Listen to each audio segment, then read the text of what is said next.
Hi everyone, welcome back to another tutorial from Trading for Beginners. Today in this episode we will be learning how to find MetaMask wallet address. Your MetaMask wallet address is the address you share when someone needs to send you crypto. First of all, open the MetaMask application on your device and log into your wallet. At the top of the screen you will see the current account name, account 1 or a custom name at the top left.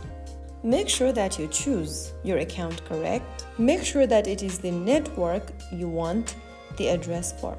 After selecting your account, go ahead and look for the Receive button from the main homepage and tap on it. You will then be able to see your QR code and your wallet address displayed on the screen at the bottom.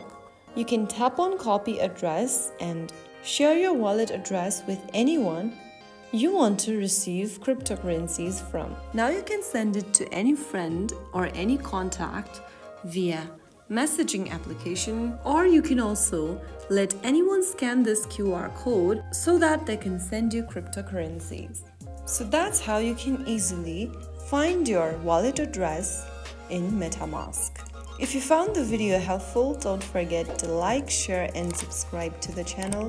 I will see you in the next episode. Thank you for watching.